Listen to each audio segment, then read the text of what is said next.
எல்லோரும் நல்லா இருக்கீங்களா?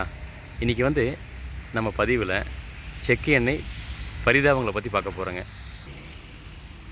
இன்றைக்கி மிக சுலபமாக ரொம்ப அதிக பேர் ஆரம்பித்த தொழில் பார்த்திங்கன்னா செக்கு எண்ணெய் தொழிலுங்க. எந்த ஒரு முன்னணுவும் இல்லாமல் இன்றைக்கி தொழில் தொடங்கலைன்னா அது செக்கு எண்ணெய் தொழில் தாங்க. அதே மாதிரி இன்றைக்கி பார்த்திங்கன்னா முகநூல் பக்கத்துலேயும் இன்ஸ்டாகிராம்லேயும் யூடியூப்லேயும் இந்த தொழிலில் நிறைய தொழில் வாய்ப்பு இருக்குது அப்படின்னு சொல்லி திறமையாக நிறைய மிஷின் உற்பத்தியாளர்கள் அவங்களோட திறமையான பதிவுனால் மிக சுலபமாக மக்களை இந்த தொழிலுக்குள்ளே வர வைக்க முடியுதுங்க. அதனால் இந்த தொழில் பண்ணுறவங்க ரொம்ப அதிகமாகிடுச்சு. இந்த செக்கு எண்ணெய் தொழில் பண்ணுறவங்க ரொம்ப அதிகமானனால செக்கு எண்ணெய் உற்பத்திக்கு தேவையான தேங்காய் பருப்பு, எள், கடலை இதெல்லாம் பார்த்திங்கன்னா விலை ரொம்ப அதிகமாகுதுங்க. ஏன்னா நிறைய பேர் போட்டிருக்கனால தேவை அதிகமாக இருக்குது. சந்தையில் விவசாயிகிட்டேருந்து வரத்து குறைவாக இருக்குங்க. எண்ணெய் பயிர்கள், எண்ணெய் வித்துக்கள்லாம் வரது குறைவாக இருக்குது. அதனால் மூலப்பொருளோட விலை உயர்வாகுதுங்க. ஒரு பக்கம் எண்ணெய் உற்பத்திக்கு தேவையான மூலப்பொருட்கள் விளைச்சா இருக்குது. இன்னொரு பக்கம் எண்ணெய் உற்பத்தி பண்ணி முடிச்சக்கப்புறம் அதுலேருந்து வர கடலை புண்ணாக்கு, தேங்காய் புண்ணாக்கு, எள் புண்ணாக்கு இதோட விலை சந்தையில் ரொம்ப குறைஞ்ச விலைக்கு தான் மொத்த வியாபாரி வாங்குகிறாங்க. ஏன்னு கேட்டிங்கன்னா நிறைய பேர் செக்கு போட்டனால இந்த புண்ணாக்கு வரத்து அதிகமாக இருக்குது. அதே மாதிரி பார்த்திங்கன்னா நகரப்புறங்களில் நிறைய சின்ன சின்ன இடத்த வச்சு செக்கு எண்ணெய் தொழில் பண்ணுறவங்களாம் பார்த்திங்கன்னா வைக்கிறக்கு இடம் இருக்காது. இன்னொன்று அவங்க எண்ணெய் விலையில் நகரத்தில் இருக்கவங்கள எண்ணெய் விலை எச்சு விலைக்கு விற்றுட்டு புண்ணாக்கு விலை குறைவாக கொடுத்துட்றாங்க நிறைய பகுதிகளில். அப்படி நகரத்தில் இருக்கவங்களாம் புண்ணாக்கு விலை கம்மியாக கொடுத்தாங்கன்னா கிராமத்துலேயும் பார்த்திங்கன்னா புண்ணாக்கு சந்தை விலை கம்மியாகிக்குதுங்க. மொத்த வியாபாரிக்கு கம்மி விலைக்கு தான் கேட்குறாங்க. அப்புறம் நகரத்தில் இருக்கவங்களுக்கு எண்ணெய் விலை மக்களுக்கு எச்சா விற்றுறாங்க, புண்ணாக்கு விலை கம்மியாக விற்றுறாங்க. அவங்களுக்கு என்னென்னா இடம் காலியானா போதும் அப்படிங்கிற மாதிரி போகுது. அவங்களுக்கு லாபம் எண்ணெயில் கிடச்சிருது. புண்ணாக்கை பற்றி அவங்க பார்க்குறது இல்லைங்க. எங்களுக்கு பார்த்திங்கன்னா கிராமத்தில் நாங்கள் ஏற்கனவே பார்த்திங்கன்னா எண்ணெய் விலை குறைவாக தான் கொடுப்போம். புண்ணாக்கு விலை ஒரு ரீசனபுளாக கிடைக்கும். இப்போ இந்த புண்ணாக்கு விலை கம்மியாகிறனால என்ன ஆகுதுன்னா, இந்த புண்ணாக்கு விலை கம்மியாகிறனால அதாவது புண்ணாக்கு பார்த்திங்கன்னா இன்றைக்கி இந்த எள்ளு புண்ணாக்கு எடுத்திங்கன்னா எள்ளு ஆட்டினோம்னா இது ஒரு 55% 60% எள்ளு புண்ணாக்கு கிடைக்கும். தேங்காய் பிரச்சனை இல்லைங்க. தேங்காய் 35% 40% புண்ணாக்கு கிடைக்கும்.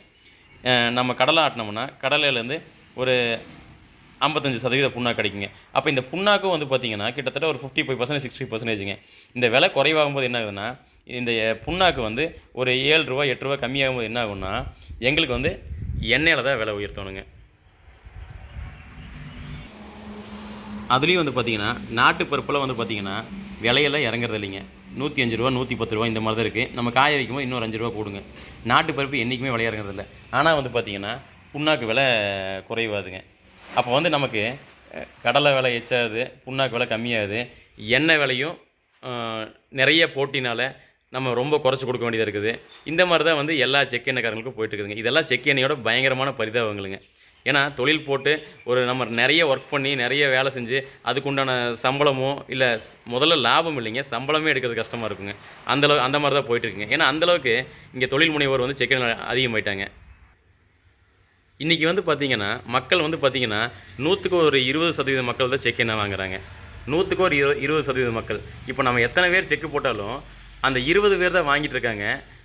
அதாவது ரிஃபைண்ட் ஆயில் வாங்குகிற வாடிக்கையாளர் நம்ம செக்கு எண்ணெய் வாங்க ஆரம்பித்தா மட்டுமே இதோட வியாபாரம் ரொம்ப அதிகரிக்குங்க.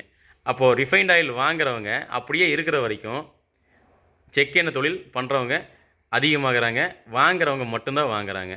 அப்போ அந்த 20% வாங்குறவங்களுக்கு ஒரு ஒரு ஒரு ஊரில் ஒரு 10 செக்கு இருக்குது, ஒரு 200 பேர் வாங்குறாங்கன்னா அந்த 200 பேர்த்துக்கும் ஆர்டர் பிரியும். அதுலேயும் ஒரு சிலருக்கு நல்ல ஆர்டர் வரும், ஒரு சிலருக்கு குறைந்த ஆர்டர் வரும். இந்த மாதிரி போயிட்டுருக்குங்க. அதுவே அந்த மிச்சம் இருக்கிற மக்கள்லாம் நல்ல ஆரோக்கியமான உணவுப் பொருளுக்கு திரும்பினா மட்டும்தான் இந்த செக்கு எண்ணெய் தொழில் சிறப்பாக இருக்குங்க. இன்னும் பார்த்திங்கன்னா இந்த செக்கு எண்ணெய் தொழிலை ஊக்குவிச்சிட்டும், இன்னும் செக்கு எண்ணெய் தொழிலை நாங்கள் தான் செக்கு எண்ணெய் உற்பத்தியாளர் உருவாக்குறோன்னு சொல்லிட்டோம் நிறைய விஷயங்கள்லாம் போயிட்டுருக்குதுங்க தொழில் ரீதியாக. இங்கே யாரையும் உருவாக்குறது இல்லைங்க. செக்கு எண்ணெய் தொழில் பண்ணுறவங்கள யாரும் உருவாக்குறதில்ல. நான் எல்லாம் பார்த்திங்கன்னா ஒவ்வொருத்தங்க ஒவ்வொரு விஷயத்துக்காக போடுறாங்க. ஒரு சிலர்லாம் விவசாயியாக இருப்பாங்க, ஒரு சிலருக்கெல்லாம் விவசாயம் மேலே ஈடுபாடாக இருக்கும், ஒரு சிலருக்கெல்லாம் நல்ல தரமான உணவுப் பொருள் கொடுக்கலாங்கிற ஒரு எண்ணம் இருக்கும். அந்த மாதிரி போடுறவங்க இருக்காங்க. அந்த மாதிரி போடுறவங்க பார்த்திங்கன்னா ரொம்ப குறைவான சதவீதம் தான் இருப்பாங்க. நாமளாக ஈடுபாடோட ஒரு சிந்தனையோடு போடுறவங்க வந்து ஒரு 10% தாங்க. பட் இந்த விளம்பரத்தை பார்த்து பதிவு பார்த்து நிறைய சம்பாதிக்கலாம், இதில் நிறைய பணம் வருது அப்படின்னு சொல்லி போடுறவங்க வந்து ஒரு ஒரு 75 விழுக்காடு இருக்கலாம், ஒரு 80 விழுக்காடு இருக்கலாங்க. இந்த தொழிலில் நல்ல லாபம் இருக்குது, நல்ல வருமானம் வரும் அப்படின்னு சொல்லி நிறைய பேர் போடலாங்க. அப்போ என்னென்னா அந்த மாதிரி எண்ணம் ஏதோ ஒரு தொழில் பண்ணலான்னு இருக்கவங்களுக்கு இந்த தொழில் வந்து ஒரு நம்பர் 1 தொழிலாக இருக்குதுங்க. சுலபமாக இதை ஆரம்பிச்சிடலாம். அப்போ என்ன அவங்க சிந்தனைக்கு டபார்னு அப்போ என்னென்னா நிறைய பேர் இந்த பதிவை வந்து மெஷினை விற்பனை பண்ணுறவங்க உண்மையாலுமே நல்லா தொழில் புரிஞ்சு வச்சுருக்காங்க.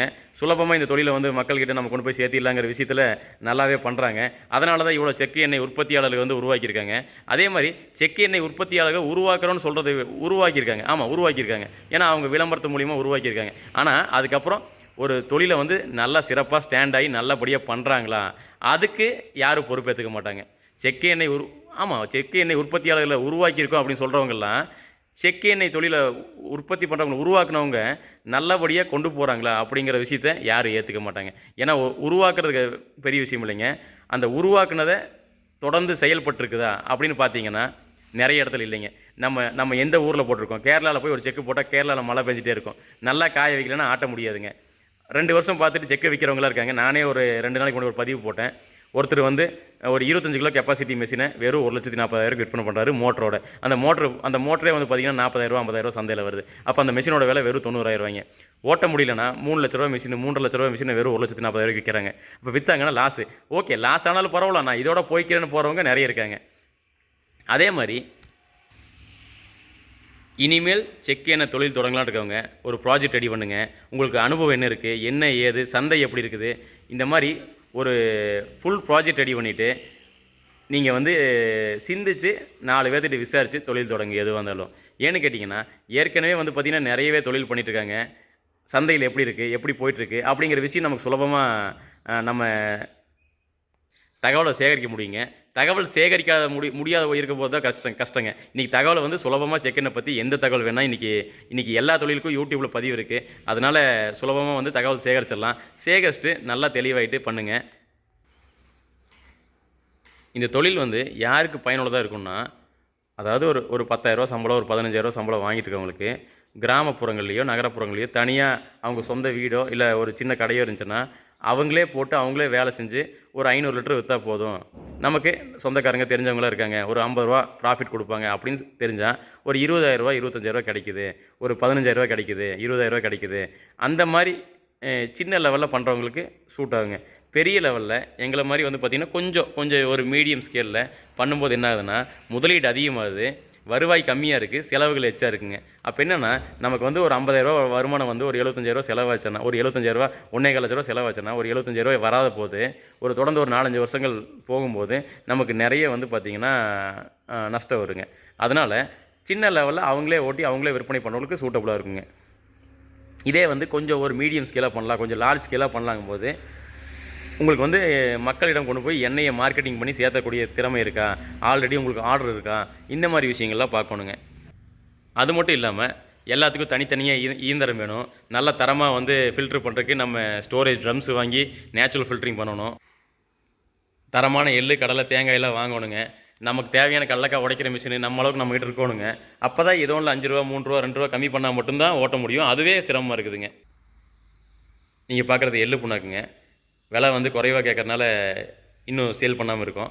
இந்த மாதிரி ஒவ்வொன்றும் இருக்குங்க. அதனால் இதெல்லாம் வந்து செக்கு எண்ணெய் பரிதாபங்களுங்க. என்னென்னு வந்து பார்த்திங்கன்னா நிறைய முதலீடு, அதே மாதிரி ரா மெட்டீரியல் விலையச்சு நம்மக்கிட்ட இருக்கிற பொருளுக்கு வந்து விலை கிடைக்கிறதில்ல. அதே மாதிரி விற்பனை வாய்ப்பு கம்மியாக இருக்குது, தேவை கம்மியாக இருக்குது, டிமாண்ட் கம்மியாக இருக்குது. இதெல்லாம் கம்மியாகும்போது நமக்கு வந்து சரியான வருமானம் கிடைக்காதுங்க. எண்ணெய் விற்கணும்னா எண்ணெயை உற்பத்தி பண்ணணும், மெஷின் பிரேக் டவுன் பார்க்கணும், புண்ணாக்கு விற்கணும், மறுபடியும் மார்க்கெட்டிங் பார்க்கணும். இந்த மாதிரி விஷயங்கள்லாம் நிறைய இருக்குங்க. இப்போ நாங்கள் சொன்னது எல்லாமே தான். அதே மாதிரி மிஷின் பிரேக் டவுன் ஆச்சுன்னா உடனே வந்து சர்வீஸ்க்கெலாம் வர மாட்டாங்க. முடிஞ்ச அளவுக்கு நாமளே மிஷினை கழட்டி நாமளே அந்த மிஷின் வேலையெல்லாம் தெரிஞ்சு பழகி வச்சிட்டோம்னா நம்ம தொடர்ந்து உற்பத்தி பண்ணிட்டு இருக்கலாங்க. நம்ம என்ன தரமாக உற்பத்தி பண்ணி என்ன சூப்பராக தொழில் பண்ணாலும் இதோட பரிதாபங்களை நிறைய இருக்குங்க. வாங்குகிற மூலப்பொருள் ராபதிகம், அதே மாதிரி அதுலேருந்து வர்ற புண்ணாக்குகள்லாம் விற்கும்போது விலை ரொம்ப குறைவுங்க. அந்த விலை கம்மியாகும் போது அந்த எண்ணெய் விலை தான் ஏற்றணுங்க.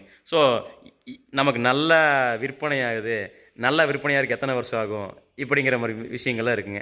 அதாவது நம்ம ஒரு எண்ணெய் விற்கணும், ஒரு 5000 லிட்டர் விற்கணும். 5000 லிட்டர் விற்கணும்னா அதுக்கு என்னென்ன மார்க்கெட்டிங் பண்ணணும், ஒவ்வொன்றும் பண்ணும்போது செலவு வச்சாகுங்க. செலவு வச்சாகும்போது மார்க்கெட்டில் சின்னதாக ஒரு 16க்கு 16 ரூமில் பண்ணுறவங்க விலை குறைவாக கொடுப்பாங்க. அவங்களே ஆட்டி அவங்களே கொடுக்கும்போது நமக்கு ஒரு 10,000 கிடைச்சா போதும், 12,000 கிடைச்சா போதும் அப்படின்னு பண்ணுறவங்களுக்கு விஷயம் வேறங்க.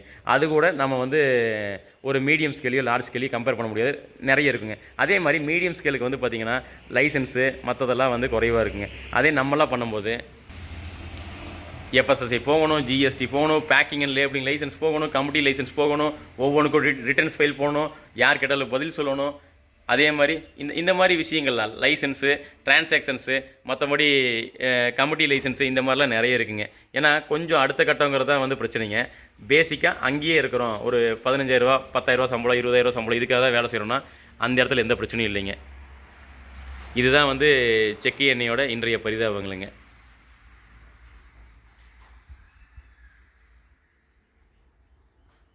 எல்லாருக்கும் நன்றிங்க.